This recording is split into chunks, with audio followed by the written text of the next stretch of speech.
शनिवार व्रत कथा। एक समय सूर्य, चंद्रमा, मंगल, बुध, बृहस्पति, शुक्र, शनि, राहु और केतु इन ग्रहों का आपस में झगड़ा हो गया कि हम सब में से सबसे बड़ा कौन है। सब अपने आप को बड़ा कहते थे। जब आपस में कोई निश्चय ना हो सका तो सब के सब आपस में झगड़ते हुए इंद्र के पास गए और कहने लगे कि आप सब देवताओं के राजा हो, इसलिए आप हमारा न्याय करके बतलाओ कि हम नवों ग्रहों में से सबसे बड़ा कौन है। राजा इंद्र इनका प्रश्न सुनकर घबरा गए और कहने लगे, मुझ में यह सामर्थ्य नहीं है जो किसी को बड़ा या छोटा बतलाऊं। मैं अपने मुख से कुछ नहीं कह सकता। हाँ, एक उपाय हो सकता है। इस समय पृथ्वी पर राजा विक्रमादित्य दूसरों के दुखों का निवारण करने वाला है, इसलिए तुम सब मिलकर उन्हीं के पास जाओ, वही तुम्हारे दुखों का निवारण करेंगे। ऐसा वचन सुनकर सभी ग्रह देवता चलकर भूलोक में राजा विक्रमादित्य की सभा में जाकर उपस्थित हुए और अपना प्रश्न राजा के सामने रखा। राजा उसकी बात सुनकर बड़ी चिंता में पड़ गए। मैं अपने मुख से किसको बड़ा और किसको छोटा बतलाऊं? जिसको छोटा बतलाऊंगा वही क्रोध करेगा। परंतु उनका झगड़ा निपटाने के लिए एक उपाय सोचा कि सोना, चांदी, कांसा, पीतल, शीशा, रांगा, जस्ता, अभ्रक और लोहा नमो धातुओं के 9 आसन बनवाए। अब आसनों को क्रम से जैसे सोना सबसे पहले और लोहा सबसे पीछे बिछाए गए। इसके पश्चात राजा ने सब ग्रहों से कहा कि आप सब अपने अपने सिंहासनों पर बैठिए। जिसका आसन सबसे आगे वह सबसे बड़े और जिसका आसन सबसे पीछे वह सबसे छोटा जानिए। क्योंकि लोहा सबसे पीछे था और शनिदेव का आसन था, इसलिए शनिदेव ने समझ लिया कि राजा ने मुझको सबसे छोटा बना दिया है। इस पर शनि को बड़ा क्रोध आया और कहा कि राजा, तू मेरे पराक्रम को नहीं जानता। सूर्य एक राशि पर 1 महीना, चंद्रमा 2.25 महीना 2 दिन, मंगल 1.5 महीना, बृहस्पति 13 महीने, बुध और शुक्र 1 महीने, परंतु मैं एक राशि पर 2.5 अथवा 7.5 साल तक रहता हूँ। बड़े बड़े देवताओं को भी मैंने भीषण दुख दिया है। राजन सुनो, राम जी को 7.5 आई और वनवास हो गया, और रावण पर आई तो राम ने लक्ष्मण के साथ सेना लेकर लंका पर चढ़ाई कर दी, रावण के कुल का नाश कर दिया। हे राजा, अब तुम सावधान रहना। राजा कहने लगा, जो कुछ भाग्य में होगा देखा जाएगा। उसके बाद अन्य ग्रह तो प्रसन्नता के साथ चले गए, परंतु शनिदेव बड़े क्रोध के साथ वहां से सिधारे। कुछ काल व्यतीत हो जाने पर जब राजा को 7.5 की दशा आई तो शनिदेव घोड़ों के सौदागर बनकर अनेक सुंदर घोड़ों के साथ राजा की राजधानी में आए। जब राजा ने सौदागर के आने की खबर सुनी तो अश्वपाल को अच्छे अच्छे घोड़े खरीदने की आज्ञा दी। अश्वपाल ऐसी अच्छी नस्ल के घोड़े देखकर और उनका मूल्य सुनकर चकित हो गया और तुरंत ही राजा को खबर दी। राजा उन घोड़ों को देखकर एक अच्छा घोड़ा चुनकर सवारी के लिए चढ़ा। राजा घोड़े की पीठ पर चढ़ते ही घोड़ा जोर से भागा। घोड़ा बहुत दूर तक एक बड़े जंगल में जाकर राजा को छोड़कर अंतर्ध्यान हो गया। इसके बाद राजा अकेला जंगल में भटकता फिरता रहा। बहुत देर के पश्चात राजा ने भूख और प्यास से दुखी होकर भटकते भटकते ग्वाले को देखा। ग्वाले ने राजा को प्यास से व्याकुल देखकर पानी पिलाया। राजा की उंगली में एक अंगूठी थी, वह उसे निकालकर प्रसन्नता के साथ ग्वाले को दे दी और शहर की ओर चल दिया। राजा शहर में पहुंचकर एक सेठ की दुकान पर जाकर बैठ गया और अपने आप को उज्जैन का रहने वाला तथा अपना नाम बीका बतलाया। सेठ ने उसको कुलीन मनुष्य समझकर जल आदि पिलाया। भाग्यवश उस दिन सेठ की दुकान पर बिक्री बहुत अधिक हुई। तब सेठ उसको भाग्यवान पुरुष समझकर भोजन कराने के लिए अपने साथ ले गया। भोजन करते समय राजा ने आश्चर्य की बात देखी कि खूंटी पर हार लटक रहा है और वह खूंटी उस हार को निगल रही है। भोजन के पश्चात कमरे में आने पर जब सेठ को कमरे में हार ना मिला तो सबने यही निश्चय किया कि सिवाय बीका के और कोई इस कमरे में नहीं आया, अतः अवश्य ही उसी ने हार चोरी किया है। परंतु बीका ने हार लेने से मना कर दिया। इस पर 5-7 आदमी इकट्ठे होकर उसको फौजदार के पास लाए। फौजदार ने उसको राजा के सामने उपस्थित कर दिया और कहा कि ये आदमी तो भला प्रतीत होता है, चोर मालूम नहीं होता, परंतु सेठ का कहना है कि इसके सिवाय और कोई घर में आया ही नहीं, अवश्य ही इसी ने चोरी की है। तब राजा ने आज्ञा दी कि इसके हाथ पैर काटकर चौरंगिया किया जाए। राजा की आज्ञा का तुरंत पालन किया गया और विका के हाथ पैर काट दिए गए। इस प्रकार कुछ काल व्यतीत होने पर एक तेली उसको अपने घर ले गया और कोलू पर उसको बिठा दिया।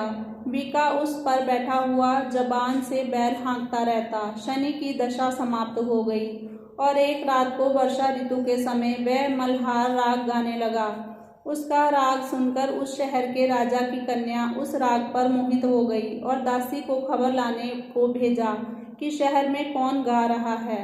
दासी सारे शहर में फिरती फिरती क्या देखती है कि तेली के घर में चौरंगिया राग गा रहा है। दासी ने महल में आकर राजकुमारी को सब वृतांत सुना दिया। बस उसी क्षण राजकुमारी ने अपने मन में यह प्रण कर लिया, चाहे कुछ भी हो, मैंने इस चौरंगिया के साथ ही विवाह करना है। प्रातःकाल होते ही जब दासी ने राजकुमारी को जगाना चाहा तो राजकुमारी अनशन व्रत लेकर पड़ी रही। तब दासी ने रानी के पास जाकर राजकुमारी के ना उठने का वृतांत कहा। रानी ने तुरंत ही वहां पर आकर राजकुमारी को जगाया और उसके दुख का कारण पूछा। तो राजकुमारी ने कहा कि माताजी, मैंने यह प्रण लिया है कि तेली के घर में जो चौरंगिया है उसके साथ विवाह करूंगी। माता ने कहा, पगली, यह क्या बात कह रही है? तुझको किसी देश के राजा के साथ परणाया जाएगा। कन्या कहने लगी, माताजी, मैं अपना प्रण कभी नहीं तोड़ूंगी। माता ने चिंतित होकर यह बात राजा को बताई। तब महाराज ने भी आकर यह समझाया कि मैं अभी देश देशांतर में अपने दूत भेजकर सुयोग्य, रूपवान एवं बड़े से बड़े गुणी राजकुमार के साथ तुम्हारा विवाह करूंगा। ऐसी बात तुमको कभी नहीं विचारनी चाहिए। कन्या ने कहा, पिताजी, मैं अपने प्राण त्याग दूंगी परंतु दूसरे से विवाह नहीं करूंगी। इतना सुनकर राजा ने क्रोध से कहा, यदि तेरे भाग्य में ऐसा ही लिखा है तो जैसी तेरी इच्छा वैसा ही कर। राजा ने तेली को बुलाकर कहा कि तेरे घर में जो चौरंगिया है उसके साथ मैं अपनी कन्या का विवाह करना चाहता हूँ। तेली ने कहा कि ये कैसे हो सकता है? कहाँ आप हमारे राजा और कहाँ मैं एक नीच तेली।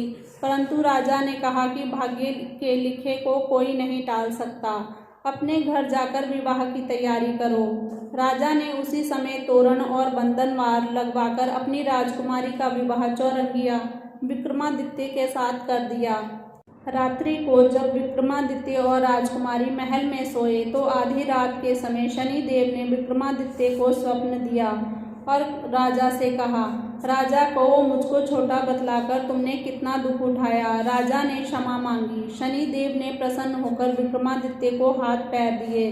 तब राजा ने कहा, महाराज, मेरी प्रार्थना स्वीकार करें कि जैसा दुख आपने मुझे दिया है ऐसा और किसी को ना दें। शनिदेव ने कहा कि तुम्हारी यह प्रार्थना स्वीकार है। जो मनुष्य मेरी कथा सुनेगा या कहेगा उसको मेरी दशा में कभी भी किसी प्रकार का दुख नहीं होगा और जो नित्य ही मेरा ध्यान करेगा या चींटियों को आटा डालेगा उसके सब मनोरथ पूर्ण होंगे। इतना कहकर शनिदेव अपने धाम को चले गए। राजकुमारी की आंख खुली और उसने राजा के हाथ पांव देखे तो आश्चर्य को प्राप्त हुई। उसे देखकर राजा ने अपना समस्त हाल कहा कि मैं उज्जैन का राजा विक्रमादित्य हूँ। यह बात सुनकर राजकुमारी अत्यंत प्रसन्न हुई। प्रातःकाल राजकुमारी से उसकी सखियों ने पूछा तो उसने अपने पति का समस्त वृतांत कह सुनाया। तब सब ने प्रसन्नता प्रकट की और कहा कि ईश्वर ने आपकी मनोकामना पूर्ण कर दी। जब उस सेठ ने यह बात सुनी तो वह विक्रमादित्य के पास आया और राजा विक्रमादित्य के पैरों पर गिरकर क्षमा मांगने लगा कि आप पर मैंने चोरी का झूठा दोष लगाया, अतः आप मुझको जो चाहें दंड दें। राजा ने कहा, मुझ पर शनिदेव का कोप था, इसी कारण यह सब दुख मुझको प्राप्त हुआ। इसमें तुम्हारा कोई दोष नहीं। तुम अपने घर जाकर अपना कार्य करो। सेठ बोला कि मुझे तभी शांति मिलेगी जब आप मेरे घर चलकर प्रीतिपूर्वक भोजन करोगे। राजा ने कहा कि जैसी आपकी मर्जी हो वैसा ही करेंगे। सेठ ने अपने घर जाकर अनेक प्रकार के सुंदर भोजन बनवाए और राजा विक्रमादित्य को प्रीति भोज दिया। जिस समय राजा भोजन कर रहे थे एक अत्यंत आश्चर्य की बात सबको दिखाई दी। जो खूंटी पहले हार निकल गई थी अब वह हार उगल रही है। अब भोजन समाप्त हो गया तो सेठ ने हाथ जोड़कर बहुत सी मोहरें राजा को भेंट की और कहा कि मेरी श्री कमरी नामक एक कन्या है, उसका पाणी ग्रहण आप करें। इसके बाद सेठ ने अपनी कन्या का विवाह राजा के साथ कर दिया और बहुत सा दान दहेज आदि दिया। इस प्रकार कुछ दिनों तक वहां निवास करने के पश्चात विक्रमादित्य ने शहर के राजा से कहा कि अब मेरी उज्जैन जाने की इच्छा है। फिर कुछ दिन के बाद विदा लेकर राजकुमारी मनभावनी, सेठ की कन्या श्री कमरी तथा दोनों जगहों से दहेज में प्राप्त अनेक दास दासी, रथ और पालकियों सहित विक्रमादित्य उज्जैन की तरफ चले। जब शहर के निकट पहुँचे और पुरवासियों ने राजा के आने का संवाद सुना तो समस्त उज्जैन की प्रजा अगवानी के लिए आई। तब बड़ी प्रसन्नता से राजा अपने महल में पधारे। सारे शहर में बड़ा भारी महोत्सव मनाया गया और रात्रि को दीपमाला की गई। दूसरे दिन राजा ने शहर में यह सूचना कराई कि शनिचर देवता सब ग्रहों में सर्वोपरि हैं। मैंने इनको छोटा बतलाया, इसी से मुझको यह दुख प्राप्त हुआ। इस कारण सारे शहर में सदा शनिचर की पूजा और कथा होने लगी। राजा और प्रजा अनेक प्रकार के सुख भोगती रही। जो कोई शनिचर की इस कथा को पढ़ता या सुनता है, शनि देव की कृपा से उसके सब दुख दूर हो जाते हैं। शनिवार की कथा को व्रत के दिन अवश्य पढ़ना चाहिए। ओम शं शनिच्चराय नमः।